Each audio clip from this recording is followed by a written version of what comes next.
Hello, and welcome to Redeeming the Time podcast with your host, Eric Escamilla.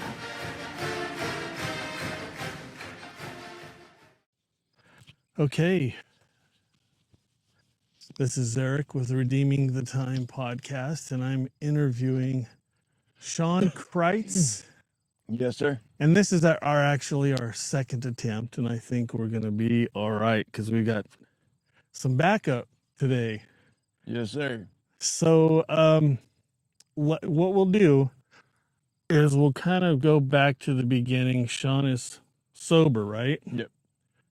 And how long? As of the 26th of this month, I have 13 months. Right on. And is it people ask, so sober from what?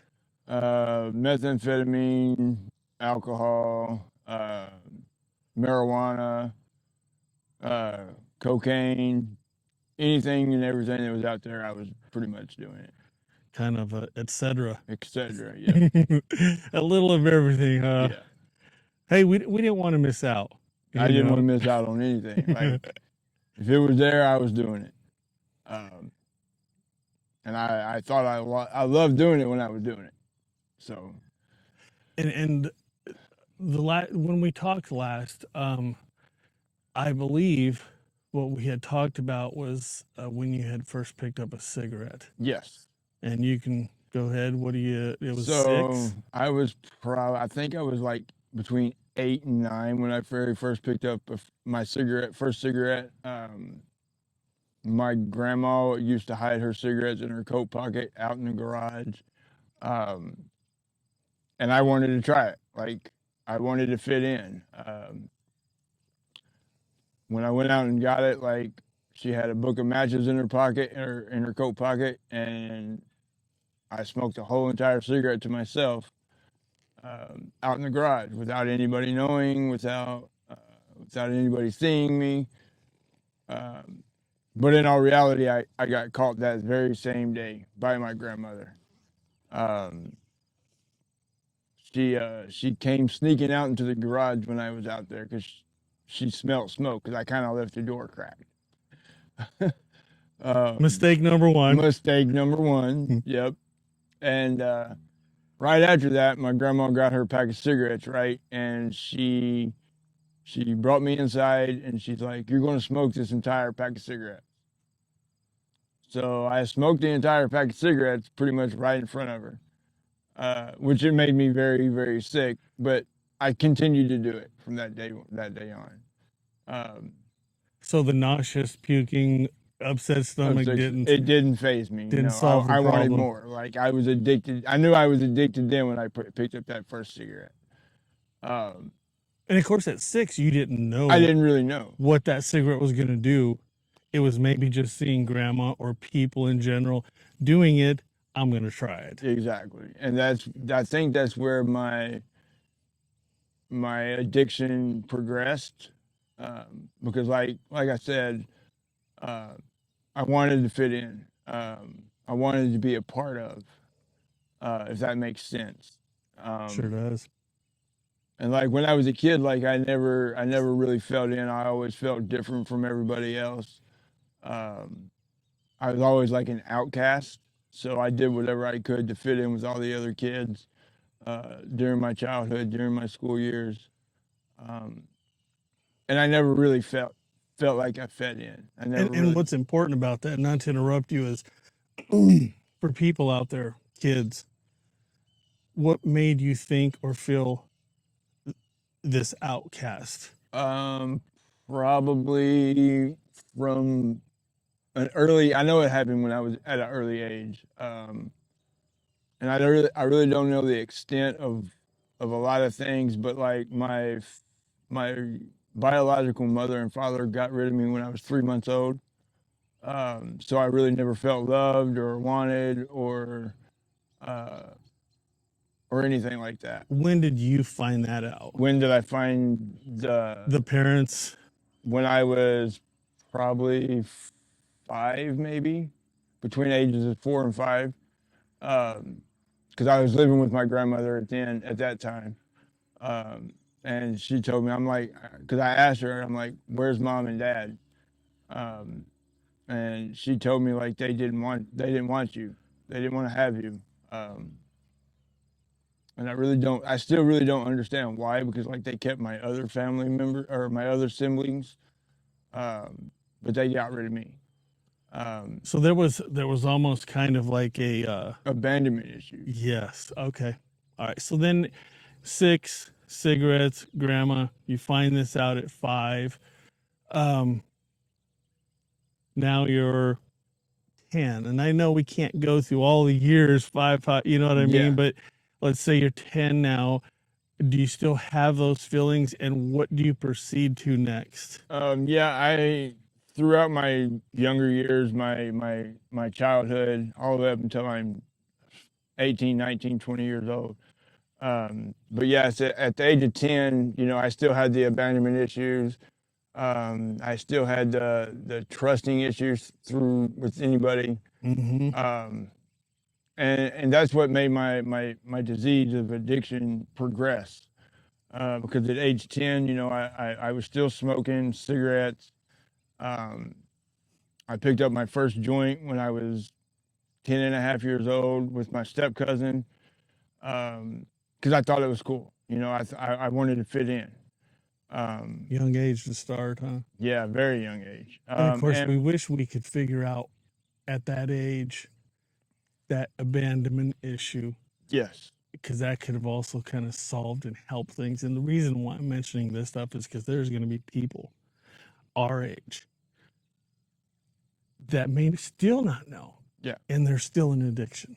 yep, And so we can't point and blame and whatnot, but if we can see that picture and then start to heal from that point hmm and move on. But go ahead. um, and when I was a younger kid, I really never got told by anybody that they loved me or that they really cared for me, because like my step family that I lived with, they ended up having their own kid, and then I got pushed to the side again. Um, and then that's when the abandonment issues hit me harder. Um, Did you I realize it? I realized it then that like This looks like the past. This looks like something I grew up with, and yes, it's going to be a pattern. yep, and it was a pattern. So from there, like the disease of addiction really hit me. I started acting out in school. I started using, manipulating people to get what I wanted. I did whatever I could to try to fit in with people, and that it worked for a while, but then I got pushed away again because like I always tried to do things to make people like me. Yep. Um, and then I kept pushing people away. I pushed people away again. So I related to drugs and alcohol to fill that void. And so living in a home where you felt that, seen that, you would think they were educated enough to say, this is why he's pushing away from us, or this is why he's doing what, Right. right? So you're now 15. hmm At the age of 15, I kind of did things on my own. Like I never went back home after I got out of school. I was always um, trying to find something to ease my pain or to make me not feel the hurt that I was feeling from my family or my step family or whoever it was. Um, I just wanted something to take all that away for the moment. Uh, so I related to drinking very, very young. Um, I can remember when my grandpa was still alive. I could remember going to his um, liquor cabinet and taking liquor out of his cabinet and thinking he would never find out. And that was at the age of 14, 15. Um, and he caught me out in the pasture up in one of the trees with a bottle of his liquor. Um, and boy, did that piss his ass off. Uh, So after I got down, I kind of stumbled out of the tree. I didn't get down. I stumbled out of the tree because I was loaded. Yeah. After that, I go back to the house and he sits me down and he's like, "You're going to drink that entire bottle of liquor." Mm. So I drank the entire bottle of liquor right there in front of him, and even after that, like I wanted more, and I kept doing whatever I had to do to get that because like I liked it at that time. And the wanting more, and tell me if I'm wrong here, but you wanted more because it probably gave that numb feeling to not that pain that you had Yes, been existing with. absolutely. And so now we go from grandma smoking cigarettes, smoking more, punish you, didn't work. And then we're now at grandpa drinking, grandpa, right? Grandpa. Punish you, drink more. Yep. So to me, for me, the mindset for me would have been, well, the more I drink, The more, and their influence of them pushing you yes, somewhere was like, it's okay, it feels better. I feel like it made me feel, the alcohol to me made me feel like I was untouchable. And for them to keep pushing me to do it and pushing me not to do it just made me want to do it even more. Because like I said, I grew up in a addicted family. Like they did whatever they did, and I wanted to do what they was doing because I thought it was cool. I wanted to fit in. I wanted to be a part of. But in all reality, I wasn't doing nothing but hurting myself and killing myself at a young age. Not knowing it. Not, yeah. And here's the scary jump. You're 20 years old. And these 5 years Yeah. are not anything specific, but now you're 20. Right. What's the next? So I went from I went from cigarettes to marijuana to alcohol, and then I found crack cocaine at age 20. And when I started using that at age 20, I was still trying to go to school, still trying to fit in. And the crack cocaine, like I said, it filled up a lot of the void. It made me numb to the pain that I was feeling before. So all the root issues were still there, even as you progressed into different addictions. Yes. You know, the drug did something to me that nobody else could do for me. What's the word I'm looking for? It, like I said, it filled the void of the emptiness that I've had. That pain had to be. It had to be covered up, and having to deal with that pain on a daily basis. Yeah. Yeah. I get it. And the crack cocaine, it lasted for a while. I did that for a couple years. And then at the age, I'm gonna say between the age of 23 and 24, I met my real family again for the first time since I was 3 months old. That was probably one of the worst mistakes I made in my life. Because I started doing drugs because they still didn't tell me they loved me. They still didn't want to have nothing to do with me. My mother put me in prison at the age of 23. I spent 5 years in there, 5.5 years in the state. And I thought maybe that time when I was in jail or prison or whatever, I thought that it would get me away from the drug scene, but in all reality, I was still doing drugs while I was in there. So, grandma forces you to smoke, dad forces you to drink. Mm-hmm. Now, your mom puts you in jail. Yes. It's almost compound.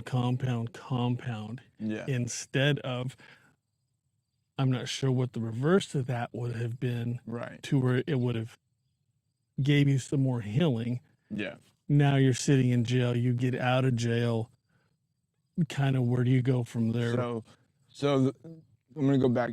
I'm gonna go back. Go ahead. Just Go a ahead. little You're bit. fine. So my mom put me in jail for something that I didn't ever do. You know, I was falsely accused of something, and like when she put me in jail for being falsely accused of the things she said that I did, really kind of hurt me, and it kind of made me realize that, you know, maybe my mother really didn't want to have nothing to do with me and just wanted me to rot in prison. Um, so I go to jail for it's attempted sexual battery, and like, you know, that really hurt me, and it still hurts me today because it's something I have to live with for my entire life. Um, so after I get out of jail, you know, I try to go, I try to do the right thing, but I end up falling back into my old ways, because all the pain and the hurt, you know, it's still there. So during that, I go straight back to doing what I know to do, and that's to cover up the pain, the hurt, the misery, all that's mixed in with it. Um, And it's even heavier at this point, I'm assuming. yeah, I don't know, but it just seems like you were looking for even something stronger, bigger, better yeah, to hopefully take all that away. right. And you know, I thought I found the love in the drugs and the alcohol, because like that it gave me a reason to live at that time, because uh, it the drugs helped me to get over that pain for that short of time, right? Mm-hmm. But in all reality, you know, after the drugs are gone and after the alcohol is gone, you know, the pain's still there, and it's something I have to live with daily. And I had to live with this for the rest of my life, because like my mom ruined my entire life for me at that point. Um, but then the years go by, you know, I move out of I ended up getting married to a woman, uh, you know, and we had 4 beautiful children together. My firstborn son passed away at age 5.5, on March, I think it was March 7th, 2024, or 2007 is when he passed away. And when I lost my first son, that's when I really went off the deep end. I drove, I went right back to drinking really heavily. I found methamphetamine, which was, it was called crank back in the day, back in the 2000s. You know, I got hooked onto that. You know, and nobody knew I was doing that. You know, my first wife, she didn't know I was on that. Her family didn't know I was doing that. You know, because I hid it very well at that time. Maybe it made you feel a little normal. It did. With the It made me environment you feel, were in. yeah, what they call it now is methamphetamine, but the crank and the alcohol mixed together, it made me feel normal. It made me um, feel like I was worth something. Um, but you know, that it didn't give me a right to go back to doing what I had to do. I should have just faced my demons and uh, faced reality as it came. But I didn't know how to do that, right? Yep. I didn't know how to take life on. I didn't know how to do life on life's terms, like the program says today. Um, and then after, like I said, after my son passed away, um, I fell off completely. You know, all I wanted to do was die at that point. Um, you know, I blamed God. I hated God for taking my son instead of taking my life. Um, and the disease of addiction, it just progressed from 2007 all the way up till the present. Um, And that's what we tend to fall into that trap, because I did the same thing, which is where we blame God. yes. And I believe now, through me in understanding God, is that whatever was allowed was for a reason and a purpose that we may not understand. Yeah. But now that you're sober, a lot of those lights Are coming are on. yeah, Yeah. and you see those things. But Yeah. it really does suck in the process because Yeah. we don't know, we don't understand. Right. And being 5 years old to it sounds like maybe the age of 25 or whatever at this point, that's a big gap in your life. Yeah. I was 51 when I quit. So I look back at a lot of times and go, man, I ruined 32 years of my life. Mm-hmm. And sometimes a majority of that comes back to the nurturing and the Yeah. upbringing and in the environment. Yeah. So go ahead. So 25, you 25, try then family, yeah. kids. Then we had what? We had 2 more kids after that. And then my wife decides she wants to leave me because she found somebody better. And that really hurt me because like I did so much for that family, even though I was still in my active addiction. I was still, you know, out causing a ruckus. You know, I still provided for that family. I still rebuilt my wife's grandmother's house. I still, you know, I did a lot of stuff for that family and helped them out tremendously. You know, but my wife left me. So I decided it was time for me to leave Tennessee, and I moved. I was actually on my way to California to meet somebody that I was talking to on the internet, and that didn't happen. I ended up hitching a ride with a truck driver from Missouri to Nebraska. But during that time, when I got with the truck driver, I'll never forget him. His name, they called him PJ. But as soon as I got in the truck, you know, with him, he asked me if I did any drinking, I did any drugs, and of course, being the addict that I am, I said Heck yes. yeah. Yeah. I said abso-freaking-lutely. You know, first time I was ever in an 18-wheeler, you know, we went all over the United States. We went from Missouri down to Texas, from Texas over to Nevada, and then from Nevada up to Hastings, Nebraska, where I got dropped off at. So you're Hastings. Now I want to go back a minute. What's important about me taking it back here a little bit is that in this wife that left you, Mm-hmm.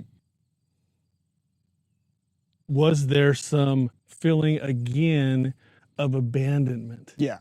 Oh, And absolutely. so, okay, and because now you're really asking yourself, I put effort into this. I help these people. We have kids. Yeah. Does it, because it has happened for me? What does it then just say, man, it's just me? It makes me feel like I'm worthless, like I'm not worth being with. Because like I said, I put my heart and soul into that family. Even though I was still out, you know, drinking or whatever I wanted to do to make myself feel better.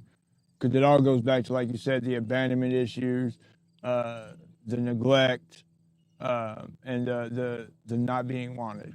So there's some unhealing, obviously, Obvious. and then there's still addiction. So the accountability still kind of falls on you because you were still in it, Right. right? So now you're in Hastings. Yep. What happens from there? Okay, so when I get to Hastings, you know, I don't have anywhere to live. I'm homeless for a while. Like 2 days after I get to Hastings, you know, I walk into this one little bar that's right there. I can't remember the name of the street, but there's a bar, a motel, a McDonald's, and then right across the street's like a little car lot. But I walk into this bar because like that's where I feel like I want to be. And we're going to blame the bar for even being there. Right. I get it now. So I walk into the bar and I sit down, and the waitress comes up, or whoever it is at the time comes up and asks me if I want anything to eat, want anything to drink, and I'm like, well, I'm hungry, but I have no money. You know, I'm homeless. I just got dropped off here from a truck driver, and like I have nothing. So what happens? This lady brings me a beer, and from there, you know, the addiction takes over again because like this girl's got what I want. Felt at home. I fell right back in place. Yep. So like that made me feel good for the moment. And then I'm like, is there any way I can get a job here? So she goes and gets her manager, and that's probably the worst thing I ever did because I ended up getting a job there. The manager proceeds to go get me a room at the motel. And well, a week later, I lose my room at the motel because I can't afford to pay my rent because I'm too busy spending my money on drugs and alcohol or whatever I wanted to make me feel good because like I want what I want when I want it. And I got whatever I did whatever it took to get what I wanted. So I ended up losing my place there. I ended up losing my job because I can't afford to pay rent and I can't afford to keep my job because I have no money. So from there, I end up meeting a guy and his wife. Their names were Tony and Ashley. I met them. He was an MMA fighter. I don't know what he is now, but they took me in. You know, I lived with them for a couple of months. He ended up helping me get a job working at Kirby's Vacuum in Hastings, well, in Kearney. Well, I guess it was Hastings because it was just right outside there. Mm-hmm. But we worked for Kirby's Vacuum for a while. I never once sold a vacuum. I tried. You're not saying you're not a good salesman. Not a good salesman. Kirby Vacuum was a tough business for you. Yes, it was. It was very tough, but I enjoyed it. Like I was able to go and meet people for the time being. But then we get back to his house, and of course, he's got a refrigerator full of alcohol, and his mom smoked pot. So there it goes again. No sales. No you got to have a sales. drink. Frustrated. But you know, when I moved in with them, they showed me that they cared for my well-being. You know, they helped get me off the streets for a while. You know, they hugged me when I needed a hug. You know, his mom, you know, actually said, you know, we love having you here. You help out with things here at the house. You know, and that made me feel good for a moment. But then something happened and I ended up getting kicked out. Probably because I invited somebody over and they didn't like that person at the time. I don't really remember. But then Tony ended up getting me in touch with one of his friends, which is the girl that I'm with now.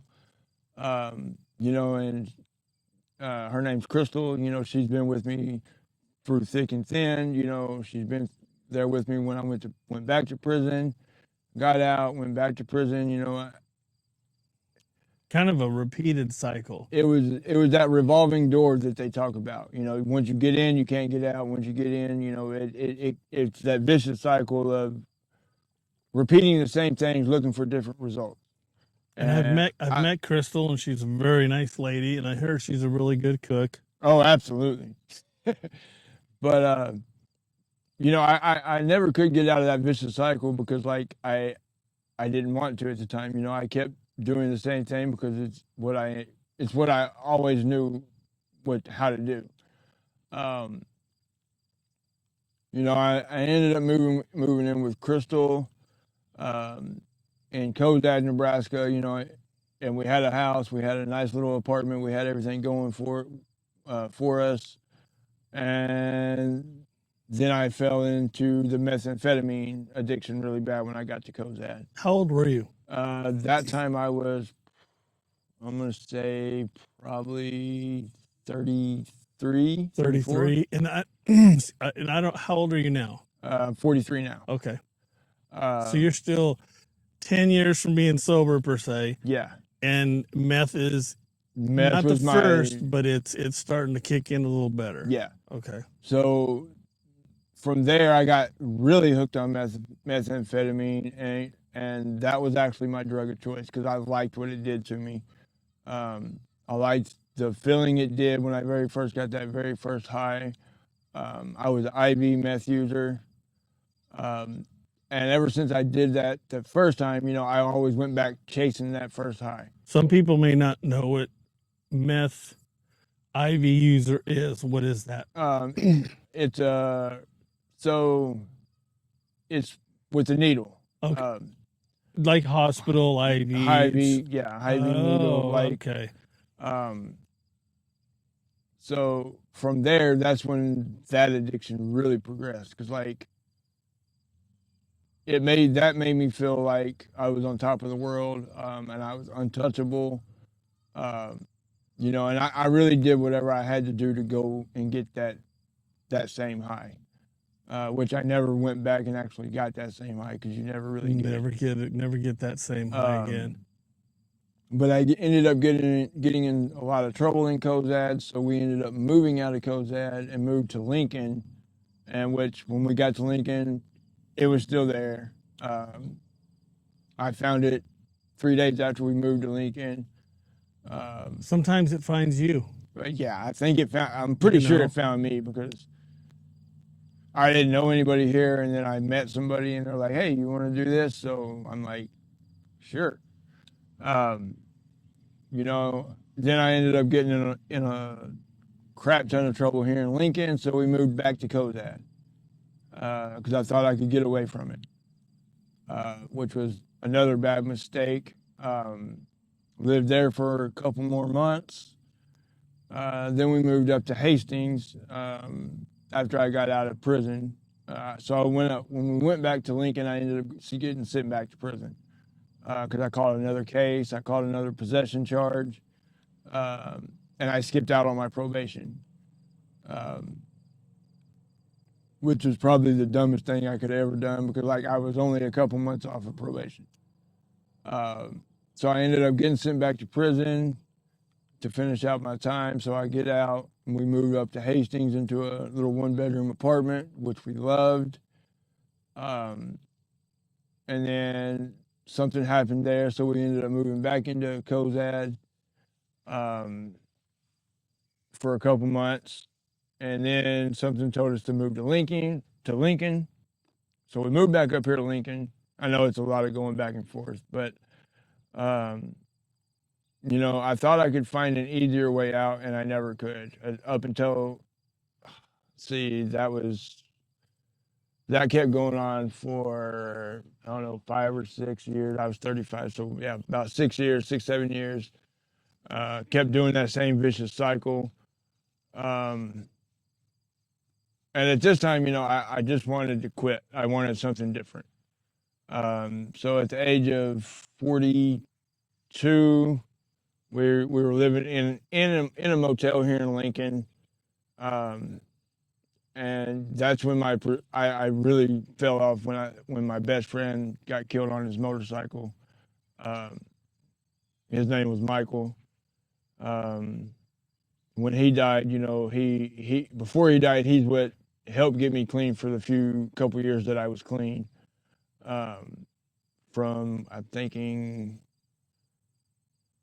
It was February 23rd of 2020 when I first got clean, but I really never really was clean. I wasn't in the program, He just helped keep my mind off of going back to what I was doing. And so it's not so much the repeated cycle of addiction that didn't help, but it sounds like the repeated cycle was also the pain, trauma, motorcycle accident now. Yeah. From grandma, from grandpa to the truck driver, etc. That we're now in another system of here we are, pain and hurt again. What's the best thing to do, right? Yep. So when he died, which was Yeah, back in well, it was a little bit before February, but when my best friend got killed, I felt like I had nothing left. Like he left me. Um, like my world was falling apart again. I still had my wife. She was still clean and sober. She's been clean and sober now for a long time. Um, but like, I couldn't deal with the pain of losing my best friend. Just like I couldn't feel the pain of losing my son or anything. Like I always had to have something that would help ease the pain and the suffering and all the traumatic events that I've had through my life. So I resorted back to the drugs. Um, and that lasted for, I don't know, almost a year after I got clean uh, the first time. Uh, so on August 26th of 2024, I checked myself into treatment here in Lincoln, Nebraska, down at Touchstones Treatment Center. And that was probably the best thing that ever happened to me.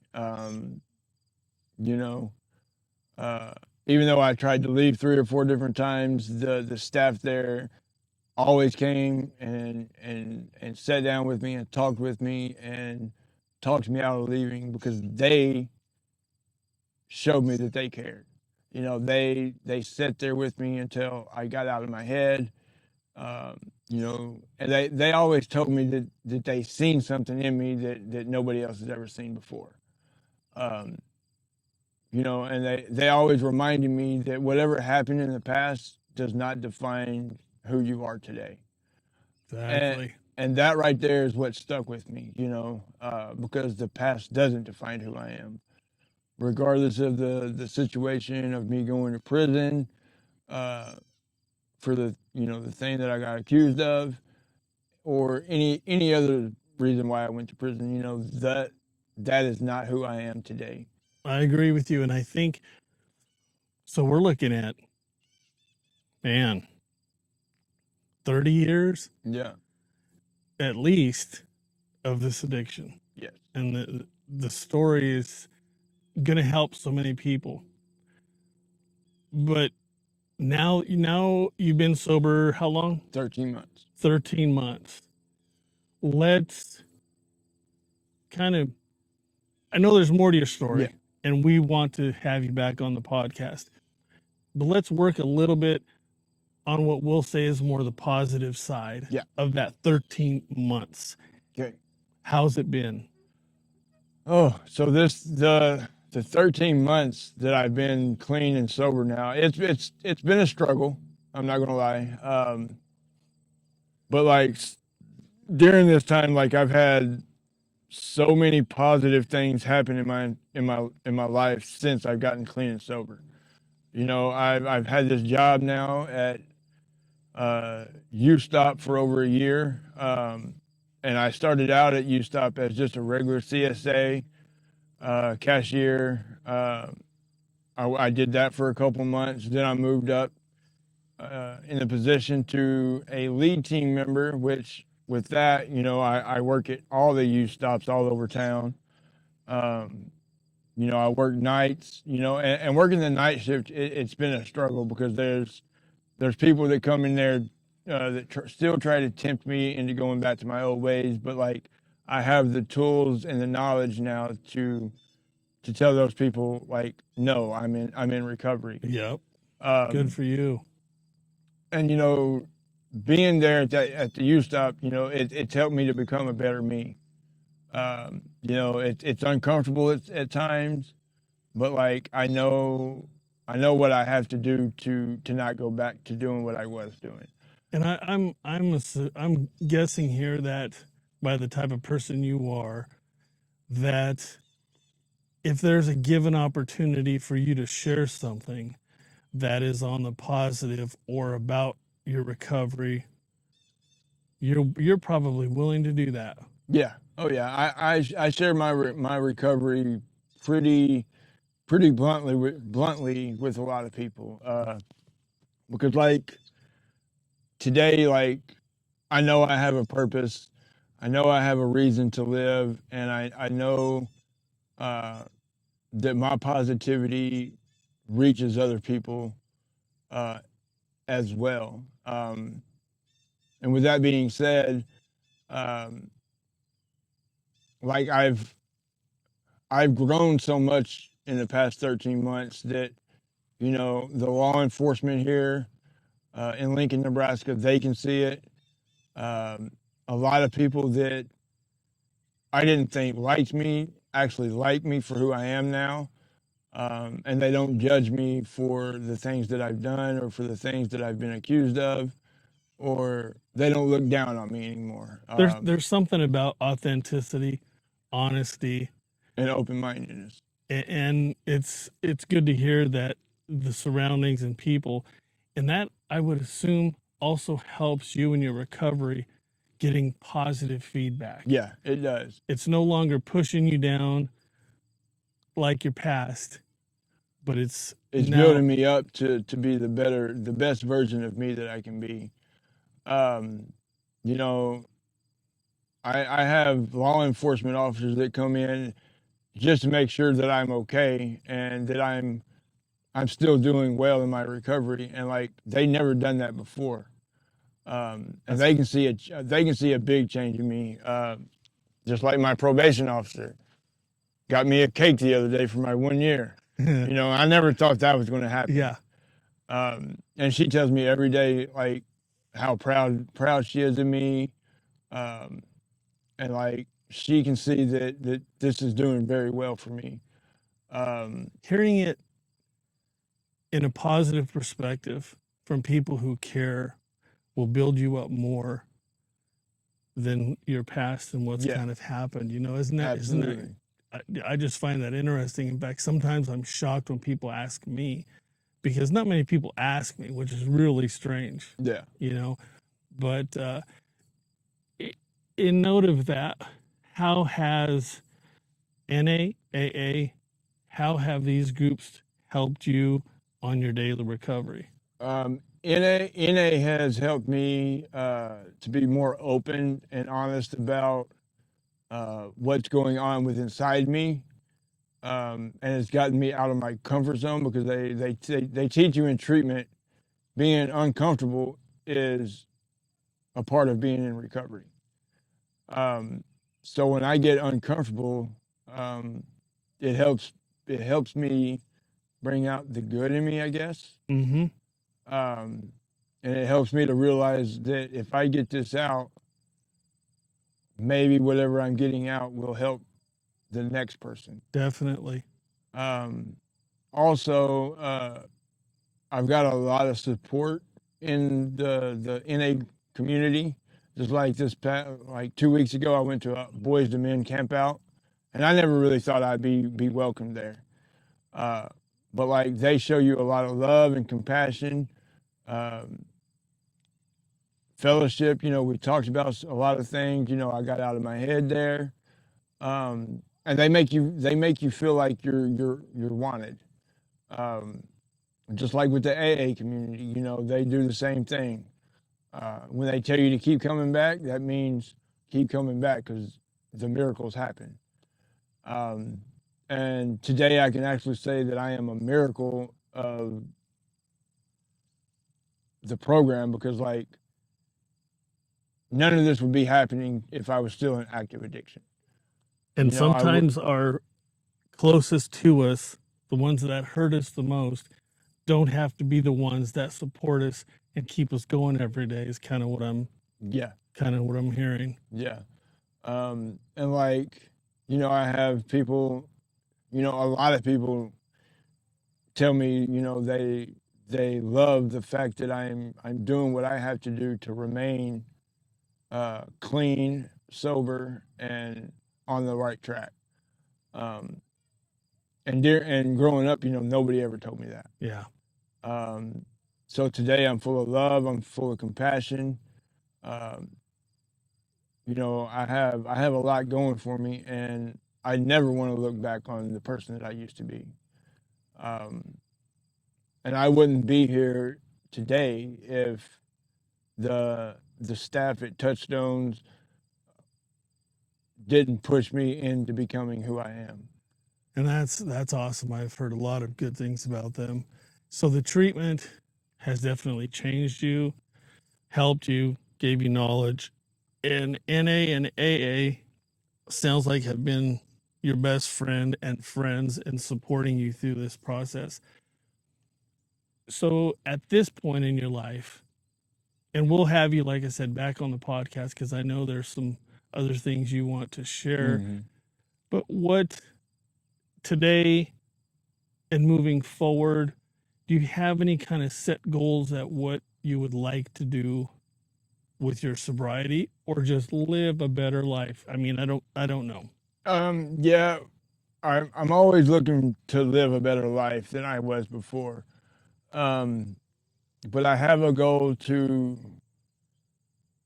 One of my goals is to actually start my very own NA meeting.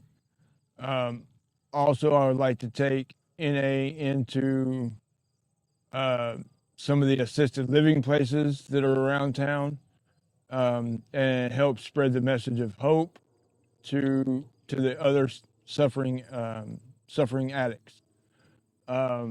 Also, my goal is to get my daughter to come back home with me, that I talk to regularly. Um, and she can see a big change in me, even though she didn't really see me in my active addiction, but she can see that I have more love for not only myself but for other people. Um, so I would like to be able to bring her home and show her how to live life full of love, Without needing and any kind compassion. of addictions or Yes. any kind of things like that. And you know what? I have to say that I guarantee and I promise that'll happen. Stay sober, it'll happen. And that's kind of what my goal is with the podcast is to do exactly that. Mm-hmm. Go travel around and let people know these stories, how it was and how it can be and even be better. Yeah. So that I believe in you and I think that that definitely will happen. Yeah. Because like I can remember what the horrors of addiction was like when I very first got into it. And I never want to go back to that. Because I can remember my last day high and my last day drunk, and I was a piece of shit. I know I was. And I don't ever want to go back to that person. And that's what those addictions will make you feel.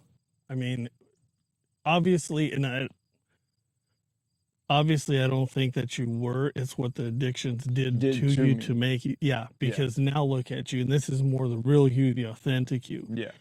You want to spread love, you want to share, you want to help people. That wasn't what you were before, but that's what you probably genuine really was, but it didn't come out because of the addictions, right? Right. I kept a lot of things in. Like I know I hurt people in my addiction. I know I robbed people to get what I wanted, and like that's not who I am. Like today, I work for a living. I pay my bills on time. Um, I've got people that are asking me to be their sponsor, um, because they want what I have. Yeah. And I can only keep what I have by giving it away to somebody else. And that's, Shaun, that's awesome, man. Like I said, that's impressive for me to hear, right? So to the person who's going through that struggle, here's this story. You're going to be able to help a lot of people. Yeah. And I think that that's what also will give you more confidence, more contentment, more even openness about all these things that you want to do, and it'll spread. Yeah. It's like a wildfire because nobody wants to be in this situation. Yeah. We all want to kind of figure out that pain and trauma. We want to work through it. We want to get out of it. I ran into a lady the other day riding her bike on the street, came up to me, asked for whatever, water, whatever it was. Mm-hmm. And first few words out of her mouth, it wasn't her name, was, I want to get out of this addiction. Yeah. We know, but we don't know how. Right. And so people like you who share your story, it's going to help plenty of people. And so few final words. What would you like to just share? And then I've got a couple questions for you as far as what I'd like to do at the end of the podcast, which is just kind of a break the monotony of things. But final words, what would you like to share? This is, I'm hoping that, my story reaches somebody. I know my story is not like everybody else's, but it's a message of hope. It's a message of healing. And I hope that, I can help somebody that's struggling, and to not ever give up, because if you give up, it's to die. And that's one thing that I'm not doing anymore, is giving up, because like I have a reason to live. And if you're struggling, remember you have a reason to live. People love you. I love you. I love myself today. And I'm grateful to be alive and clean. Good stuff. That's what I have to say. Good stuff, and congratulations, man. I truly mean that. But, like I said, Shaun, I appreciate you taking out time of your day for this podcast. Yeah. And I wish you the appreciate best. you having me here. Yeah, no, you're welcome. And like I said, there's so much to share.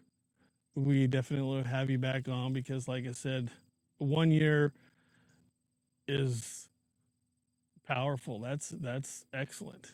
And where you go from here, sky's the limit. Yeah. Because it's a new you, and all your intentions, motives are for good and for the positive. Yeah.